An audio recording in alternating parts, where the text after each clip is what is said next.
My name is Kira Butzler, and my project is entitled The Runway Through the Centuries. My driving question throughout this project was how have different moments in history shaped and impacted fashion? I chose this project because I had an interest in fashion and I wanted to learn more about it. The Renaissance era took place during the 14th through the 17th centuries. It was known as a rebirth following the Middle Ages. When it came to fashion during the Renaissance period, there were laws that regulated who wore what. Clothing depended on their class systems.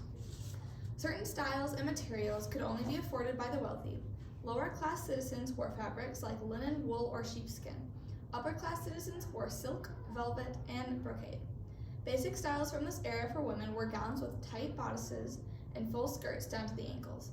These gowns restricted movement of wealthy women, but lower class women wore looser corsets since they were servants and needed freedom for movement. The dresses often consisted of detachable sleeves that were given by the grooms to their new wives.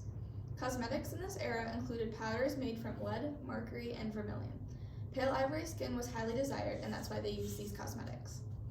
The next era was the Enlightenment.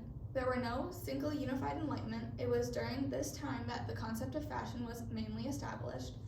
By 1750, fashion was beginning to express individuality, and the age of the Enlightenment refers to the great age of intellectual discovery.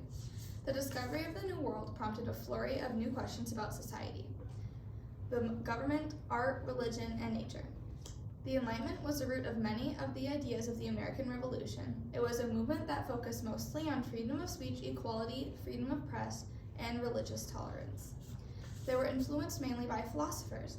Some of the leaders of the American Revolution were influenced by these ideas that the American colonists did not have these rights. In result, they rebelled against England for independence.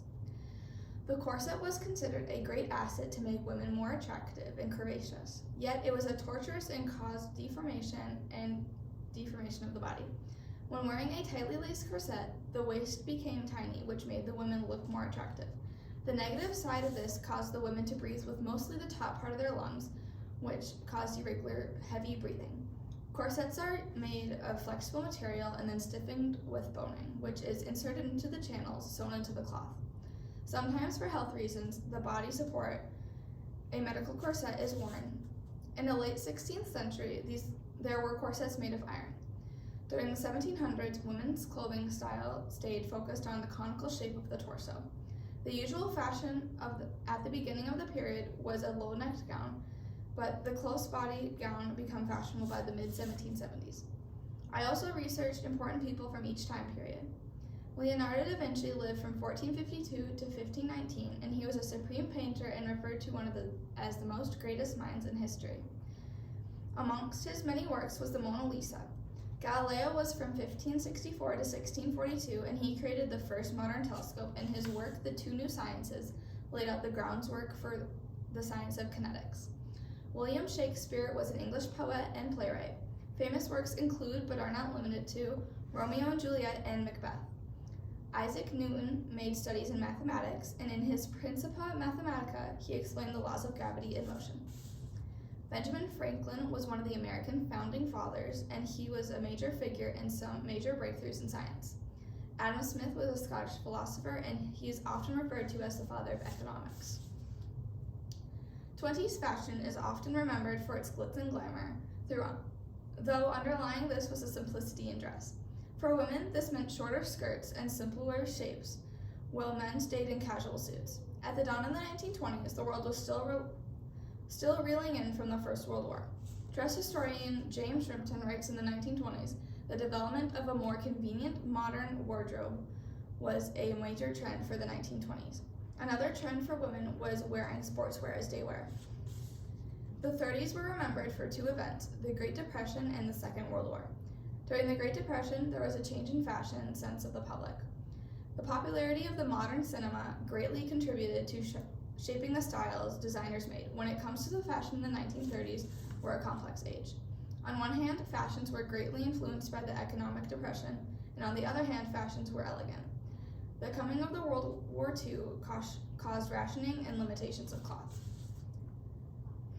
When Paris, France was taken over by the Germans, there was a shortage of clothing and designers. Designers in the United States and other places soon filled the void, and military demands for fabric caused many limitations when it came to making these clothings.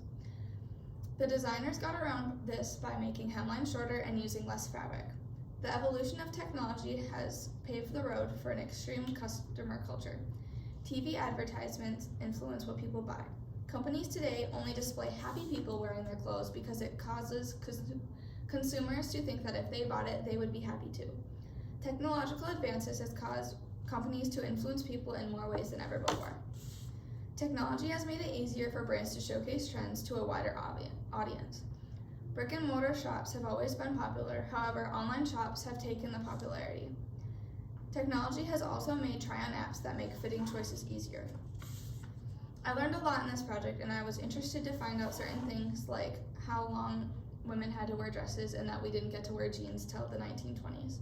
Thank you for listening to my presentation. Here are my sources.